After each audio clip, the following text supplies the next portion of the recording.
So, hi and welcome to Law Wiser. In today's interaction on Women in Law Dialogues, we have with us two men. And it gives me great pleasure to introduce to you Avimukh Dar and Suneet Katarki. Both are founding partners at Indus Law. Very quick introductions. Suneet is recognized in Chambers and Partners and Legal 500 and other global guides for corporate M&A, private equity, TMT, and IP.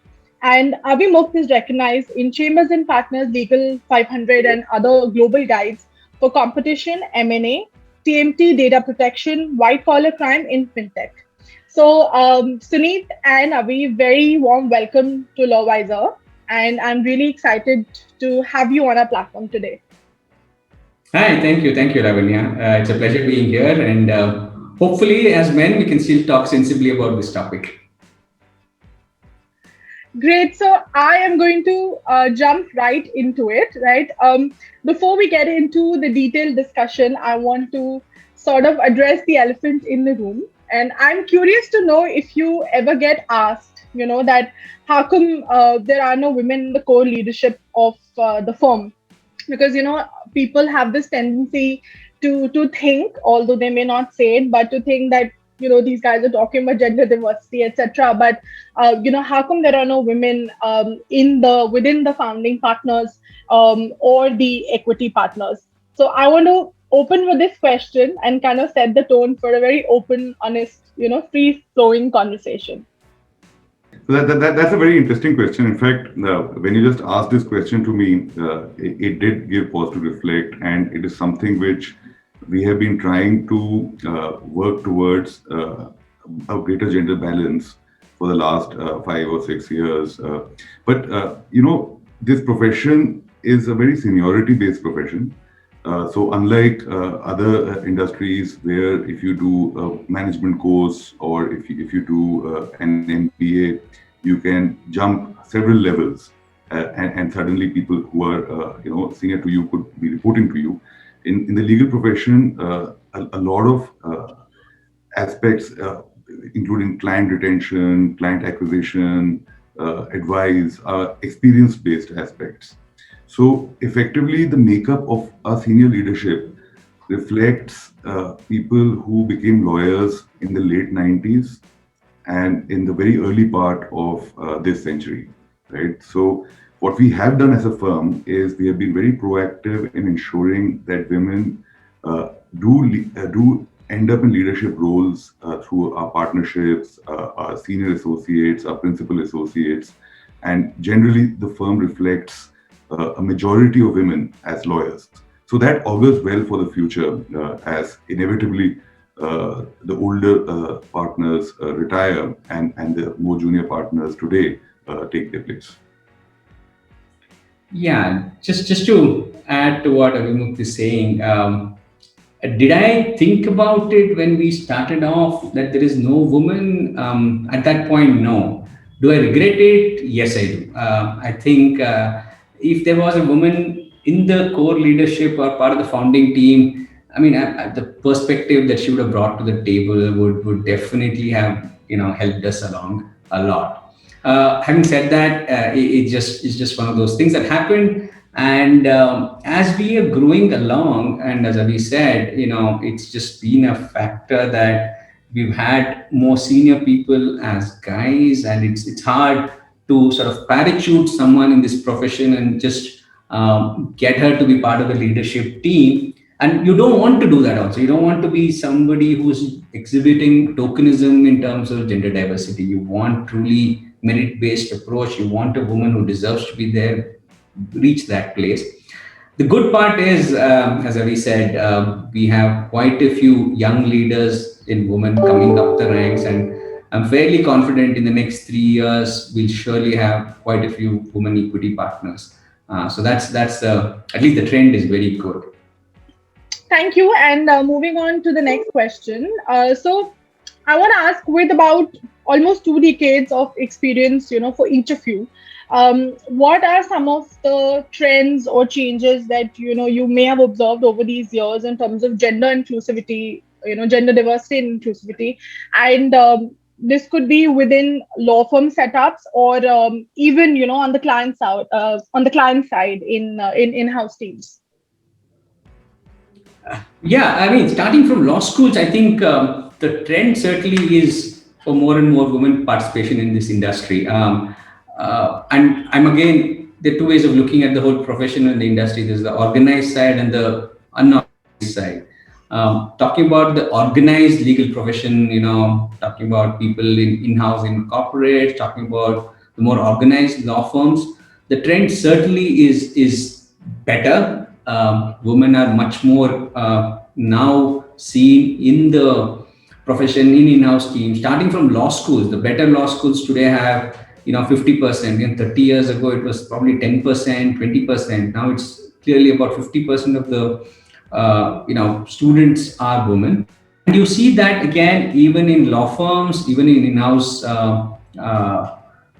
roles.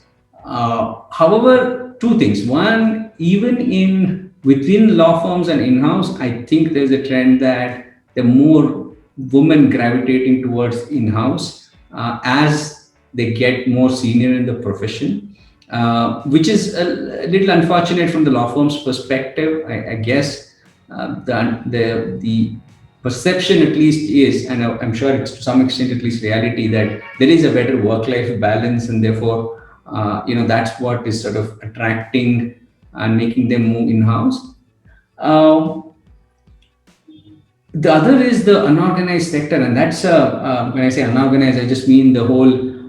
If you look at the smaller towns, the countryside, the lawyers, it's who mostly are court-going litigation lawyers. The trend is, I mean, there is no trend at all. It's still abysmal. The amount of women in the profession, the amount of is still very low. I would be surprised if it is more than 10%, 15% there. So that is something that we need to work towards more. How do we get more women lawyers in the smaller towns, going to court and doing the regular court work and carrying on their profession like men do? That's something we need to see happening more. I think what Sunil has mentioned is a very important point, that it's really organized versus unorganized, and also the interface of lawyers as a profession. So our litigation colleagues interface with judges, our corporate colleagues interface with companies. And what has happened is that the judiciary has not become as diverse as the expectation was. They are working towards it. But indeed, to put it bluntly, most of the judiciary in India comprise of older men, right?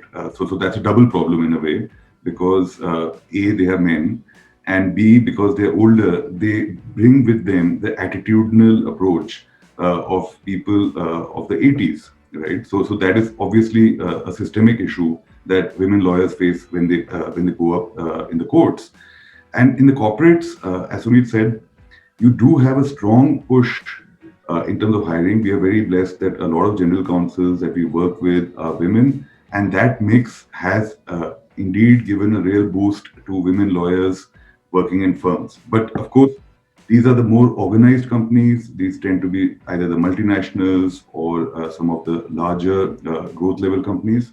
We are not seeing so much, in the smaller companies where the founders take decisions, where the finance head takes decisions.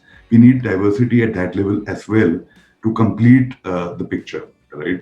So typically in a company's growth, it is the founder who takes a lot of decisions regarding lawyers, and then the CFO or the finance head takes over. And then finally, when the company starts to mature, you get the general counsel stepping in. And that's where, women become more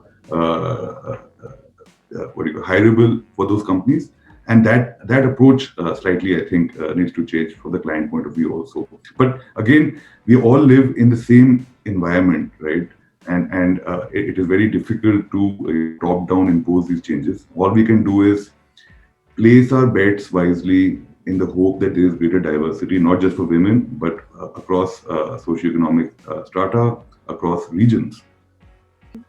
Since we're talking about differences across I mean, we're talking about tier two cities and maybe towns like smaller unorganized sectors, but I've also had conversations with some women lawyers based out of Hyderabad, both within the firm and even otherwise. And there was an interesting difference I found, and which probably is not true in Delhi and Bombay. And I want to ask you if you observed that across offices. That in Hyderabad it seems that the client side is, or just the general attitude is still very patriarchal to an extent, and that reflects in client expectations and interactions as well, and therefore maybe women lawyers need that kind of support from within their partners or male colleagues. Do you think that's true? Is that something that you have observed happens? Like, are there differences between Delhi, Bombay, and other places where the firm operates, or where you guys deal with clients?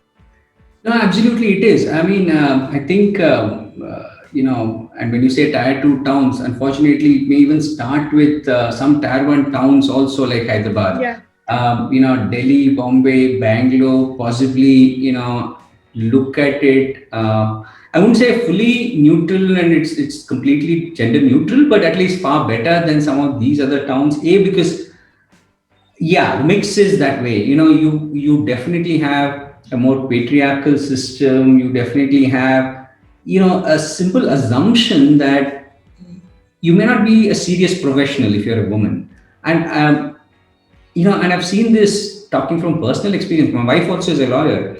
If I get a call from a relative who is, let's say, in Trichy, tier three town, he's actually my wife's relative, but he'll call me to ask a legal question. Unfortunately, because he just makes an assumption that I probably am a more accomplished professional. I am more involved in the profession than she. I don't know what it is, but it is, and that's something unfortunately you see a lot of. Yeah. That's And it does discourage women, I'm sure.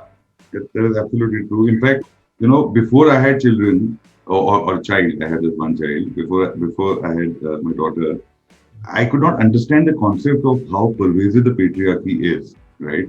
But now I do realize that there is a tendency for older men to treat women like children.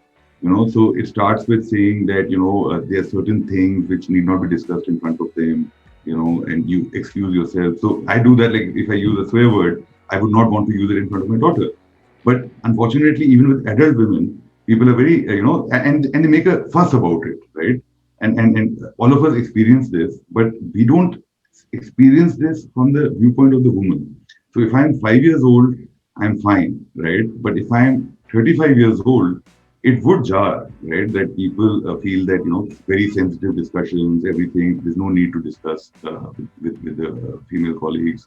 So I think that patriarchy, that approach of treating women somewhat like children, even as they enter middle age, is very disturbing. Moving on to my next question, it's obviously all of this is interlinked, but like Suneet also pointed out, and we guys have discussed that over time the gender balance at the associate level is definitely improving, but from what we've observed, it's not translating into that well into that bigger change at the at the partner level.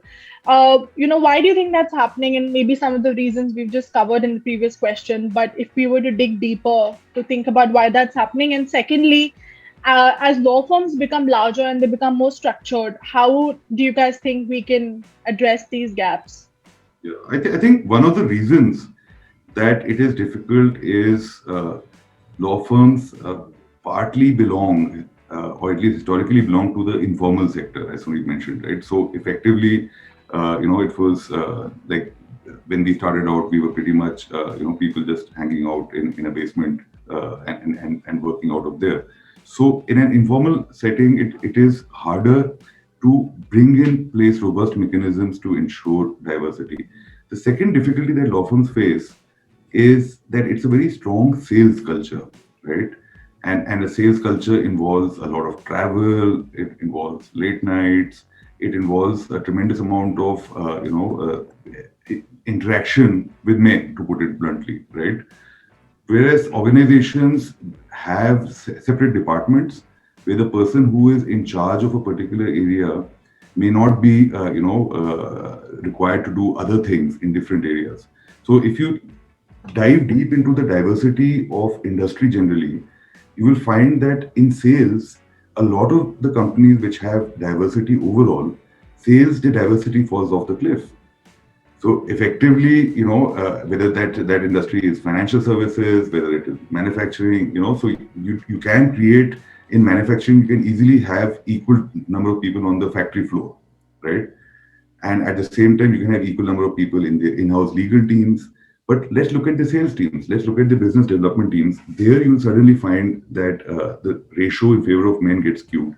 So that is the primary, systemic issue that law firms grapple with. That it's a very strong sales culture, and it is the strength of your sales which propel you into seniority. Just to add to what Avi is saying, Lavanya, what is the see? Do we get gender diversity by getting women to be men?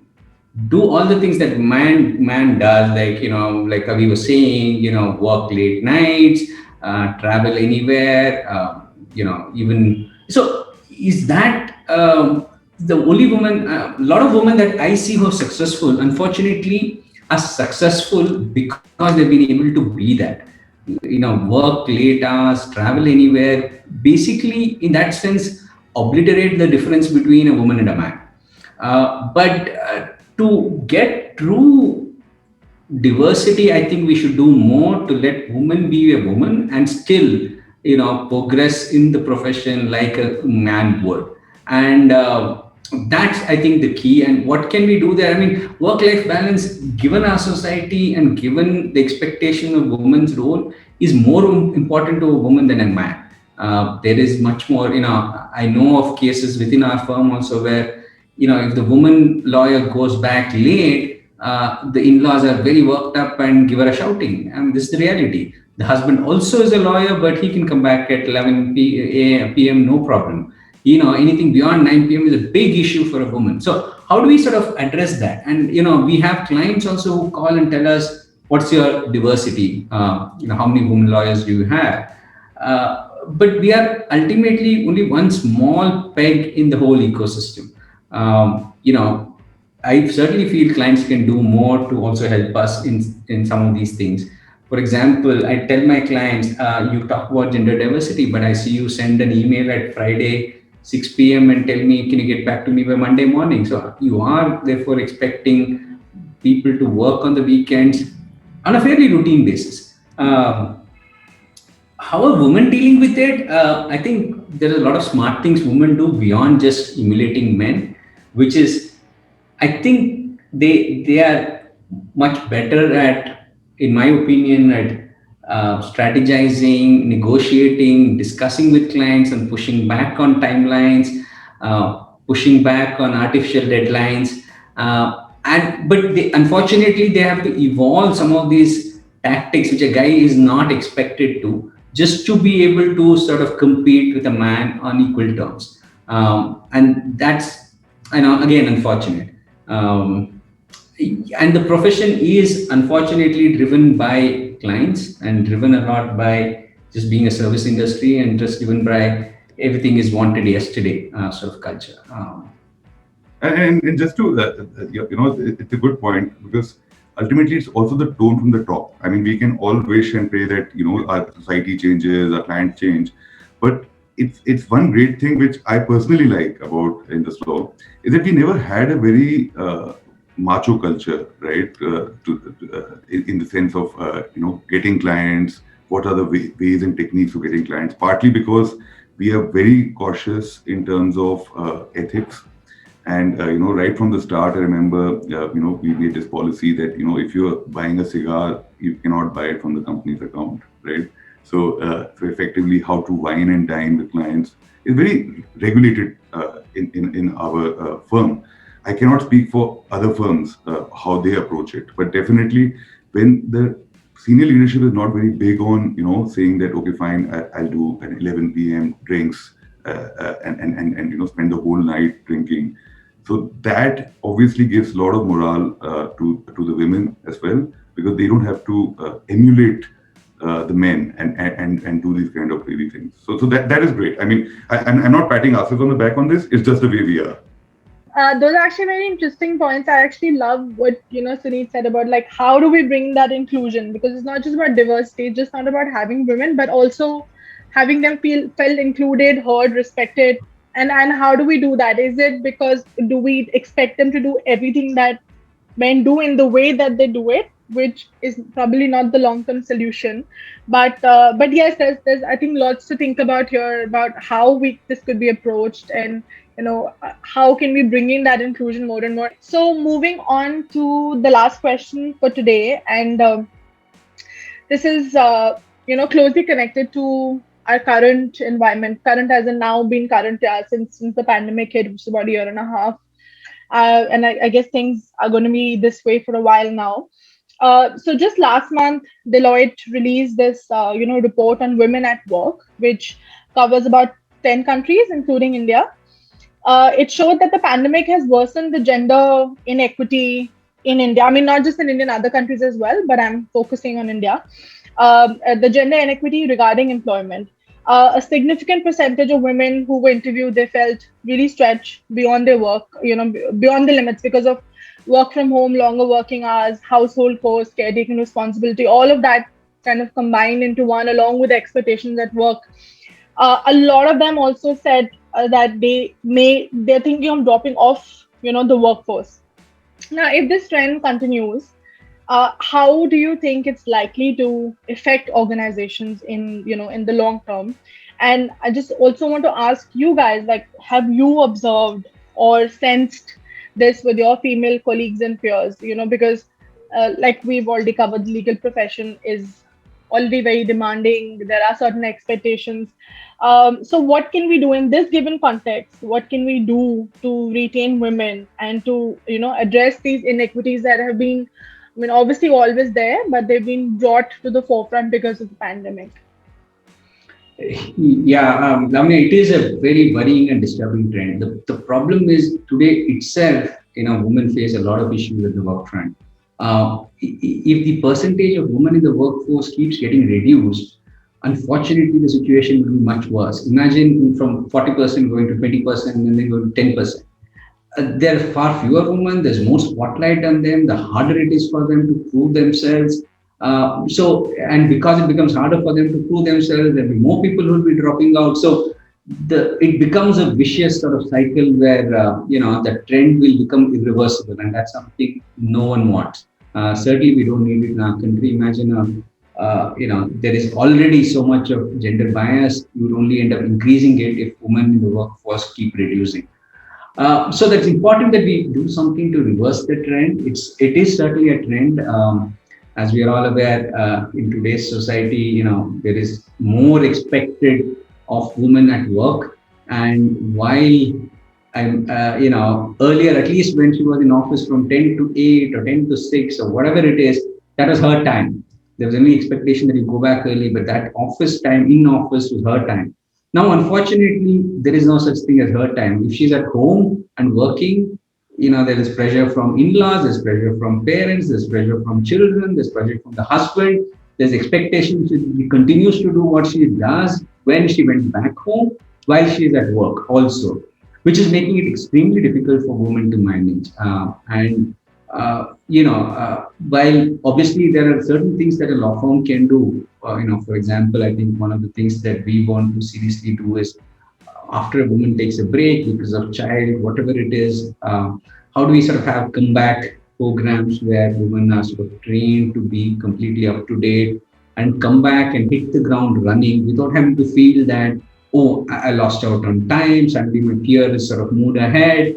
Some of those things, how do you overcome? So some kind of a comeback training program is something that I think more and more organizations should do. And I'm sure some of them are, but it should get more prevalent. I think there should be definitely more happening in terms of flexible work hours, part-time working. Any woman with some experience, even if she puts in 2 hours, is valuable. So how do we find ways to get women to work in a way that still works for her, yet continues to contribute to the organization? That's something that I think, again, Um, I think law firms are doing better at that, trying to get more flexible and provide more flexibility in the way and when woman works, and that's helping them. But we can do more. Yeah. I think specifically on the pandemic front, I also feel that somewhat, our system has not been very fair to women because schools have remained shut, even though, offices are starting to open. Government offices are now open at 100% staff capacity. So it's almost like the lawmakers don't realize that everybody can't be living with the in-laws, right? So you will have this situation where the children are not going to school. You're expected to do the work, for your clients and take care of the children throughout the day as well, right? And this is especially damaging for women who are at their key part of their career, which is at the age when you have young children, right, as opposed to children who are in college or in high school. So this is a double blow. A lot of Western countries did open up schools, especially for this purpose. That if you are working, then if both parents are working, what's the child going to do, right? So that is one systemic issue that we face. But again, as Surit mentioned, the aim of the firm is to solve. In fact, when we hear about millennials, we often hear that millennials, and we feel it also, that millennials don't have the same motivations as the previous generation did. They want to have good conversations, they want to do creative work, and you can't just keep pushing them, saying that you have to work this many hours, your timesheet is not full. So that kind of attitude has changed. And what people don't realize is that to some extent, this millennial issue, which people talk about, is really a success of society because our educational institutions, as Surit mentioned earlier, are now comprised substantially of equal weightage of men and women, right?